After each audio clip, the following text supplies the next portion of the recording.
Hello दोस्तों, जोहार, नमस्कार। इस चैनल में आप सभी का स्वागत है। झारखंड के प्रमुख आंदोलन पढ़ रहे हैं इस चैनल के माध्यम से। दोस्तों, इस पार्टिकुलर वीडियो में हम 4 टॉपिक कवर करेंगे झारखंड के प्रमुख आंदोलनों में से। सरदारी आंदोलन, खरवार आंदोलन, बिरसा मुंडा आंदोलन जिसे उलगुलान भी कहा जाता है, और टाना भगत आंदोलन के बारे में पढ़ेंगे। इससे पहले भी हमने झारखंड के और भी आंदोलन पढ़े थे, जैसे तमाड़ विद्रोह, चेरो विद्रोह, हो विद्रोह, कोल विद्रोह, भूमिज विद्रोह, संथाल विद्रोह। तो ये हमने 4 विद्रोह पहले ही देख लिए हैं। अब इसमें हम बाकी के विद्रोह देखेंगे, बाकी के आंदोलन देखेंगे, ठीक है। और झारखंड के इतिहास का ये हमारा लगभग लास्ट वीडियो होगा, सेकंड लास्ट होगा इनफैक्ट। इसके बाद हम देखेंगे 1857 की क्रांति में झारखंड का क्या योगदान था। ये हमारा झारखंड के इतिहास का लास्ट वीडियो होगा। मतलब इसके साथ सिर्फ 2 वीडियो बचे हैं झारखंड के इतिहास के, ठीक है। और इससे पहले आपने झारखंड का प्राचीन इतिहास देखा था, मध्ययुगीन इतिहास देखा, और फिर मॉडर्न हिस्ट्री ऑफ झारखंड यानी आधुनिक इतिहास, झारखंड का आधुनिक इतिहास भी आपने पढ़ा। और इस चैनल के माध्यम से सेशन के लास्ट में आपको एक MCQ भी दिया जाता है, ठीक है। MCQ में कई क्वेश्चन शामिल होते हैं। इस पार्टिकुलर वीडियो में मैंने 20 क्वेश्चन शामिल कर रखे हैं, तो आपको उसको भी सॉल्व करना है। और यदि आप JPSC सिविल सर्विसेज की तैयारी कर रहे हैं तो आप बिल्कुल सही चैनल को फॉलो कर रहे हैं। तो आइए स्टार्ट करते हैं। सबसे पहले हम देखेंगे सरदारी आंदोलन। 1859 से 1881 तक चला था ये आंदोलन, और इसका प्रभाव क्षेत्र आप यहाँ पे देख सकते हैं। सरदारी आंदोलन का प्रभाव क्षेत्र इस मैप में देख सकते हैं, जो रेड में कलर्ड है, ये इसका प्रभाव क्षेत्र है सरदारी आंदोलन का। तो सरदारी आंदोलन की शुरुआत कब से होती है? 1859 से रांची ज़िले से होती है। रांची ज़िले के मुंडा और उरांव आदिवासियों द्वारा इस आंदोलन को आयोजित किया जाता है। इस आंदोलन का वर्णन SC राय की एक पुस्तक है जिसका नाम है द मुंडाज, इसमें भी उल्लेख मिलता है। और रांची ज़िले में मुंडाओं और उरांवों ने अपनी ज़मीन, जंगल और संस्कृति को बचाने के लिए ज़मींदारों और ब्रिटिश के विरुद्ध आंदोलन किया था, ठीक है। क्योंकि आप जानते हैं कि ज़मींदार और ब्रिटिश मुंडा, उरांव और अन्य आदिवासियों की ज़मीन भी छीन रहे थे। तो शोषण के खिलाफ मुंडा और उरांव आदिवासियों ने रांची ज़िले में शुरू की सरदारी आंदोलन।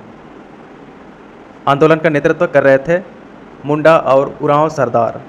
सरदार मतलब गांव के मुखिया को सरदार कहा जाता है, ठीक है। तो मुंडा और उरांव सरदारों ने इस आंदोलन का नेतृत्व किया था। तो आप इसको ध्यान से पढ़ते जाइए, क्योंकि MCQ सॉल्व करने में आपको सहायता मिलेगी।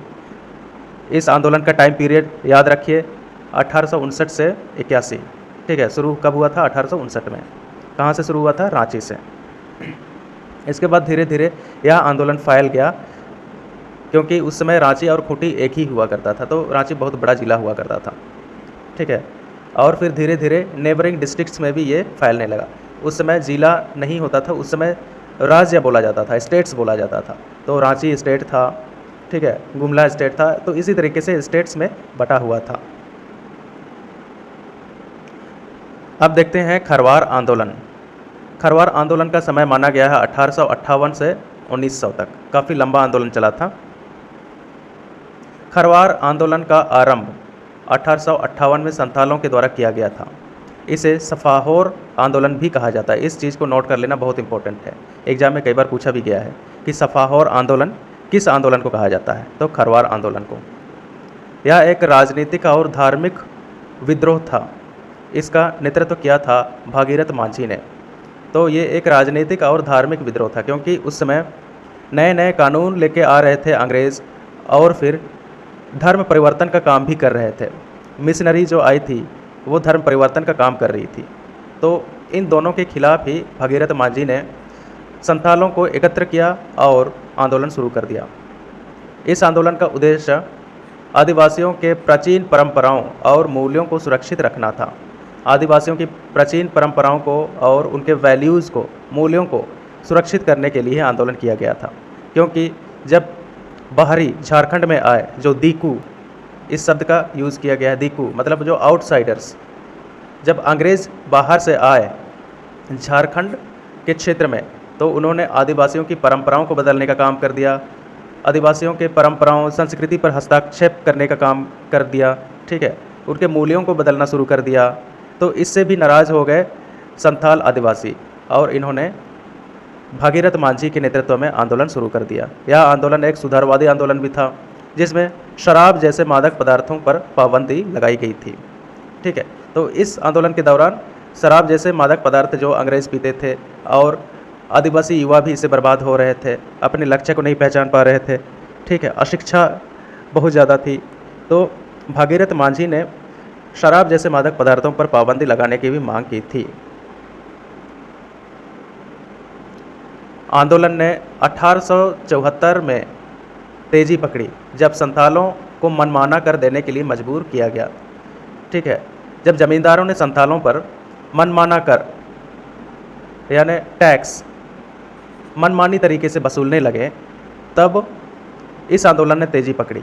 कब तेजी पकड़ी? 1874 में, क्योंकि गरीब किसानों के पास ज़्यादा इनकम नहीं होता था। इनकम तो क्या, अपने खाने भर के लिए खेती हो जाए वही बड़ी बात थी, और ऐसी स्थिति में टैक्स देना तो बहुत मुश्किल था।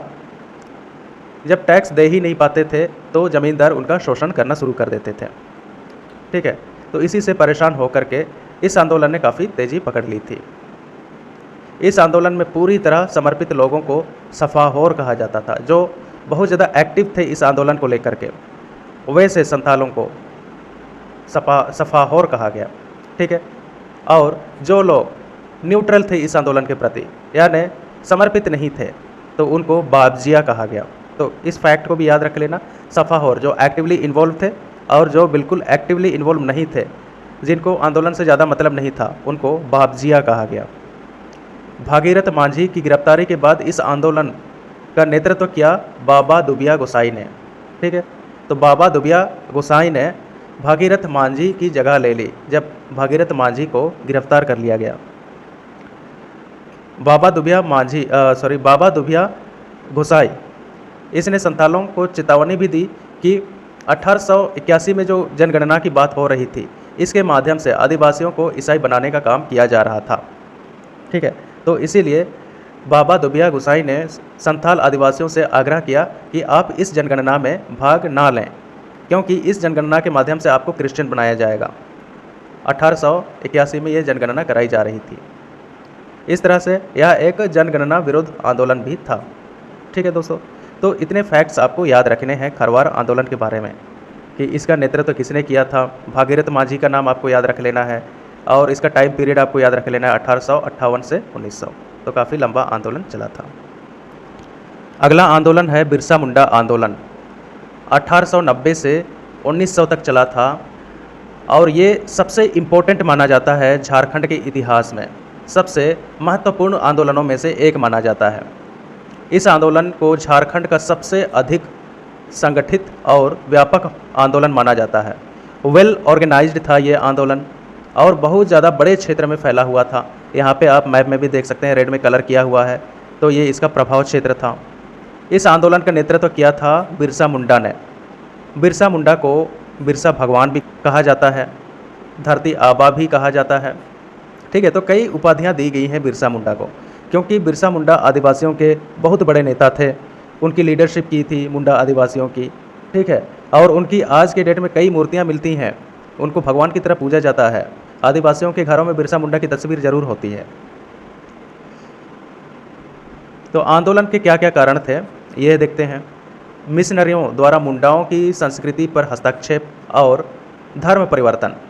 जब मिशनरी अंग्रेज मिशनरी झारखंड के क्षेत्र में आए तो मुंडा आदिवासियों की संस्कृति को पलटने लगे, ठीक है। मुंडा आदिवासियों की संस्कृति को बदलने लगे, यहाँ की डेमोग्राफी चेंज करने लग गए, फिर धर्म परिवर्तन करने लग गए, क्योंकि गरीब मुंडा आदिवासी पढ़े लिखे नहीं थे, वे छोटे मोटे लालच के लिए धर्म परिवर्तन कर देते थे, अपना धर्म बदल देते थे, ठीक है।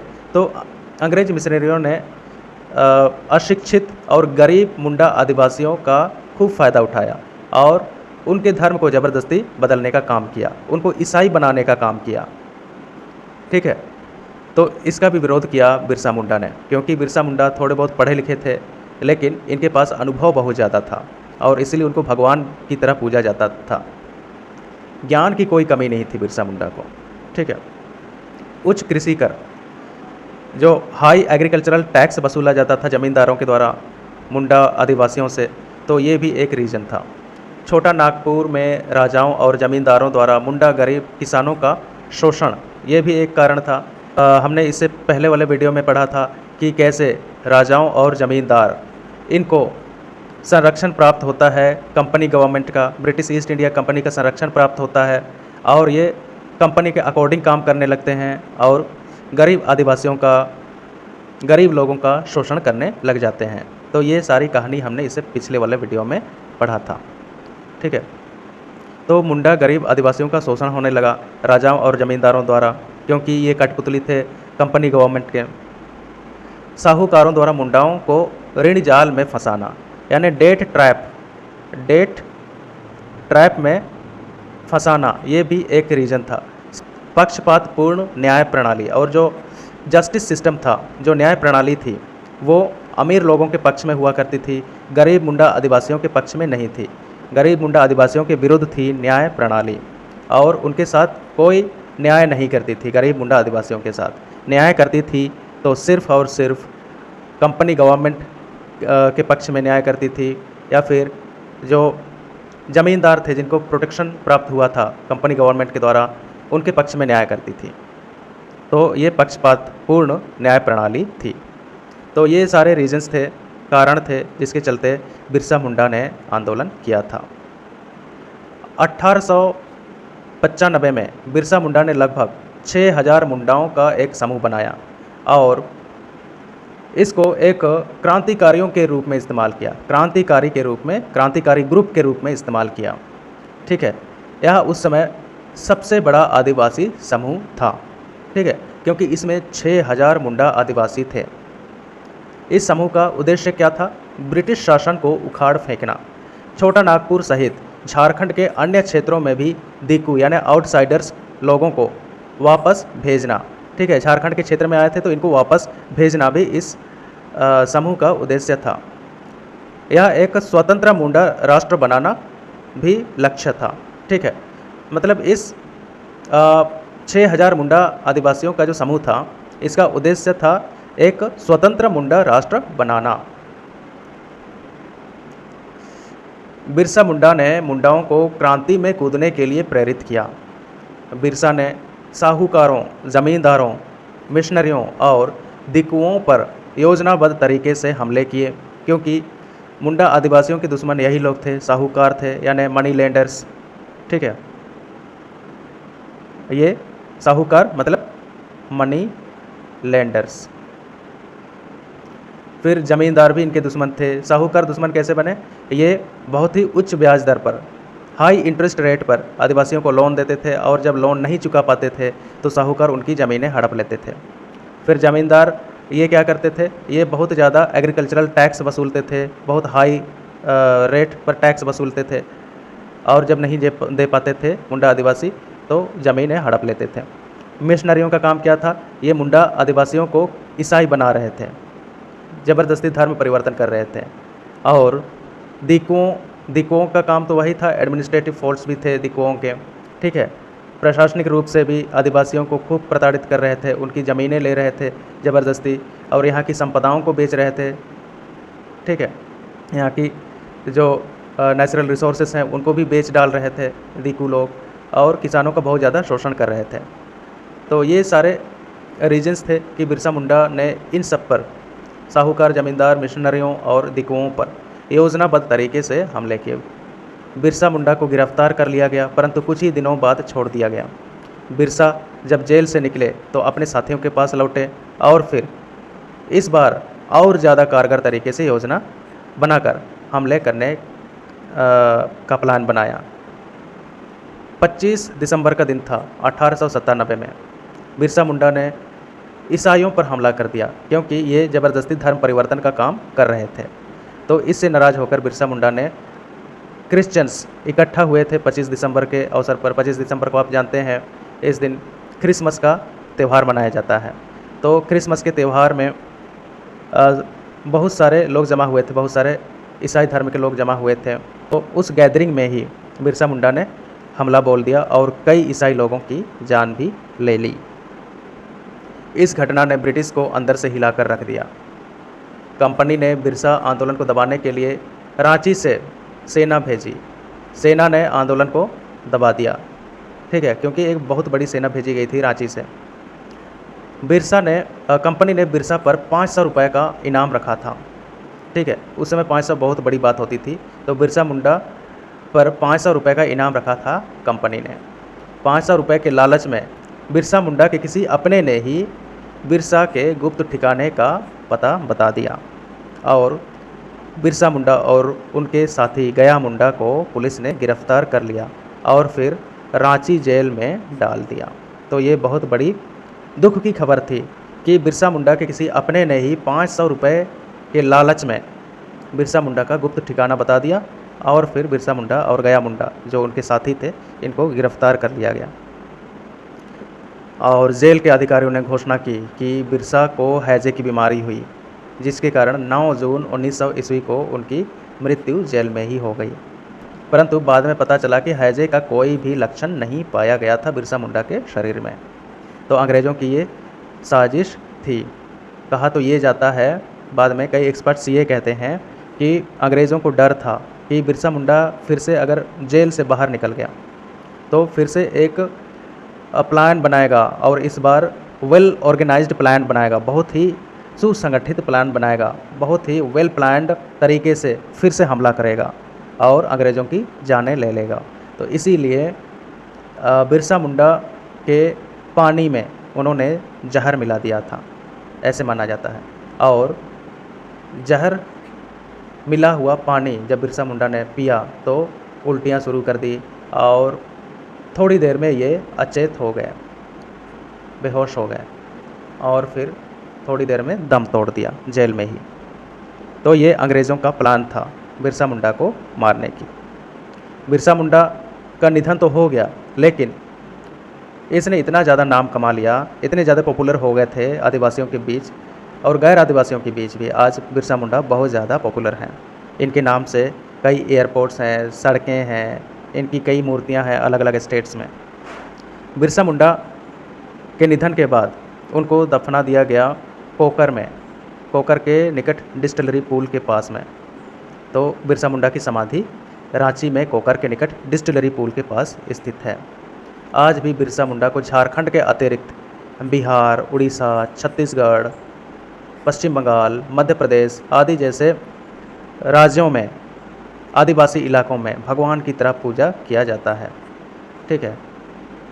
बिरसा मुंडा की पूजा होती है, एक भगवान के रूप में बिरसा मुंडा को माना जाता है, क्योंकि आदिवासी के जननायक थे बिरसा मुंडा।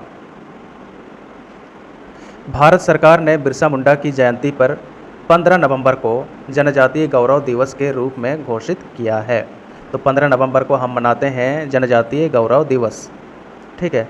15 नवंबर क्या है? बिरसा मुंडा की जन्म जयंती है। बिरसा आंदोलन को उलगुलान भी कहा जाता है। बिरसा मुंडा आंदोलन को क्या कहा जाता है? उलगुलान। वेरी वेरी इंपॉर्टेंट, ये कई बार एग्जाम में पूछा गया है, उलगुलान, तो इसको आप याद रख लेना, ठीक है। अब बिरसा मुंडा की जीवनी के बारे में थोड़ा सा पढ़ते हैं। बिरसा मुंडा का जन्म हुआ था 15 नवंबर 1875 ईस्वी को और जन्म स्थल उलीहातू गांव है जो खूंटी ज़िला में आज स्थित है। आज खूंटी ज़िला में स्थित है। जब बिरसा मुंडा का जन्म हुआ था तो वो रांची का ही पार्ट पड़ता था, खूंटी अलग ज़िला नहीं बना था। बिरसा मुंडा के पिता का नाम सुगना मुंडा था, माता का नाम करमी देवी था। करमी क्योंकि मुंडा आदिवासियों में क्या होता है कि जब शादी होती है तो जिस गांव की पत्नी होती है, पत्नी जिस गांव से ताल्लुक़ रखती है, पत्नी को उसी गांव के नाम से पुकारा जाता है। तो करमी एक गांव का नाम था, क्योंकि बिरसा मुंडा की मां को करमी गांव से लाया गया था, तो इसीलिए उनका नाम करमी पड़ गया। शिक्षा, ये सलगा गांव में पढ़े थे, ठीक है। और इनके जो शिक्षक थे, इनका नाम जयपाल नाग था, ये क्रिश्चियन थे।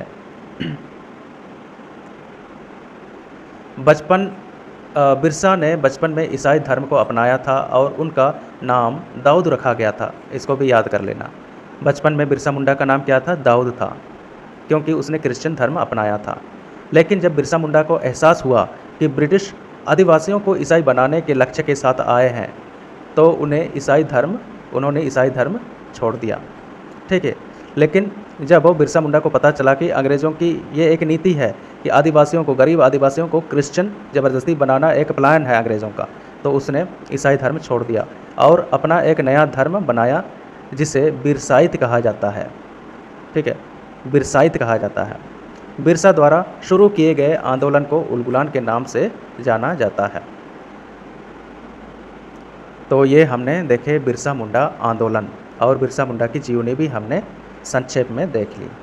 ठीक है। अब देखते हैं टाना भगत आंदोलन। 1914 से 1920 ईस्वी तक टाना भगत आंदोलन का समय माना जाता है। इस आंदोलन की शुरुआत 1914 ईस्वी में छोटा नागपुर क्षेत्र में उरांव जनजाति की टाना भगत शाखा द्वारा की गई। तो टाना भगत क्या है? उरांव जनजाति की एक शाखा है जिसके द्वारा इस आंदोलन की शुरुआत की गई थी 1914 ईस्वी में। इस आंदोलन के प्रवर्तक कौन थे? जतरा भगत। तो जतरा भगत ने इस आंदोलन की शुरुआत की थी। उरांवों की कथाओं में जतरा भगत को उरांवों के प्रमुख देवता धर्मेश द्वारा भेजे गए दूत के रूप में माना जाता है। तो उरांव कथाओं में जतरा भगत, यहाँ पे आप इनके स्टैचू देख सकते हैं। तो जतरा भगत को उरांव के प्रमुख देवता, जो चीफ डीटी हैं उरांव के, धर्मेश नाम है। तो धर्मेश को पूजा किया जाता है, धर्मेश की पूजा होती है उरांव कम्युनिटी में। तो धर्मेश द्वारा जतरा भगत को भेजा गया था उरांव आदिवासियों की भलाई के लिए। तो ऐसा माना जाता है उरांव कथाओं में। जतरा भगत ने जमींदारों के शोषणपूर्ण प्रवृत्ति के खिलाफ आंदोलन किया था। तो जतरा भगत ने जमींदारों के शोषणपूर्ण प्रवृत्ति के खिलाफ आंदोलन किया था, क्योंकि आप जानते हैं जमींदार बहुत शोषण करते थे आदिवासियों का। उनसे बहुत ज़्यादा हाई एग्रीकल्चरल टैक्स, उच्च कृषि कर लिया करते थे और आदिवासी कृषि कर देने में असफल हो जाते थे और उनकी ज़मीन छीन ली जाती थी जमींदारों के द्वारा। तो टाना भगत आंदोलन के कारण क्या क्या थे? उच्च कृषि कर, हाई एग्रीकल्चरल टैक्स, जमींदारों के शोषणपूर्ण प्रवृत्ति, ये भी एक कारण था जमींदारों का शोषणपूर्ण प्रवृत्ति। साहूकारों के उच्च ऋण ब्याज, ये भी एक रीज़न था। ठीक है। साहूकार, मनी लेंडर्स, साहूकार बहुत ही हाई इंटरेस्ट पर लोन देते थे आदिवासियों को, उरांव आदिवासियों को, मुंडा आदिवासियों को। ठीक है।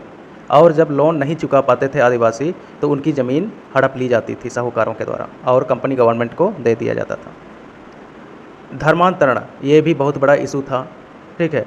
क्योंकि अंग्रेज़ों द्वारा उरांव आदिवासियों को ज़बरदस्ती क्रिश्चियन बनाया जा रहा था। अल्प मजदूरी, क्योंकि उरांव लोग, टाना भगत कम्युनिटी, ये बहुत ज़्यादा गरीब होती थी और सिर्फ मजदूरी पर ही अपना जीवन व्यतीत करती थी। और ऐसी परिस्थिति में जब उनकी ज़मीनें छीन ली जाती थी, ठीक है, उनको अल्प मजदूरी दी जाती थी, मतलब उनको बहुत ही कम पेमेंट दिया जाता था, जिससे उनके एक वक्त की रोटी भी नहीं खरीद सकते थे। तो ऐसी स्थिति में टाना भगत आंदोलन की शुरुआत होती है। जतरा भगत को गिरफ्तार कर लिया गया और आंदोलन को दबा दिया गया। ठीक है। तो ये हमने देखा टाना भगत आंदोलन के बारे में बहुत ही संक्षिप्त रूप में। इससे ज़्यादा आपको फैक्ट्स नहीं याद रखने हैं। अब हमारा समय है MCQ का। अब MCQ हम अटेम्प्ट करते हैं। अभी जो आपने पढ़ा उसी पर आधारित है MCQ। यदि आपने वीडियो को बहुत ध्यान से देखा है तो MCQ आपके लिए आसान होगा। पहला प्रश्न है, सरदारी आंदोलन का आरंभ कब हुआ था? 1859, 1865, 1856, 1756, 1856। इसका सही उत्तर होगा 1859। अगला प्रश्न है, सरदारी आंदोलन को किसने अंजाम दिया था? मुंडा और खड़िया, मुंडा और उरांव, उरांव और संथाल, संथाल और खड़िया। इसका सही उत्तर होगा मुंडा और उरांव। अगला प्रश्न है, द मुंडाज किसकी लिखी पुस्तक है? मदन लाल, सूरज रॉय, SC रॉय, सिंह राय। इसका सही उत्तर होगा SC रॉय। अगला प्रश्न है, किस आंदोलन को सफाहोर के नाम से भी जाना जाता है? सरदारी आंदोलन, बिरसा आंदोलन, खरवार आंदोलन, भूमिज आंदोलन।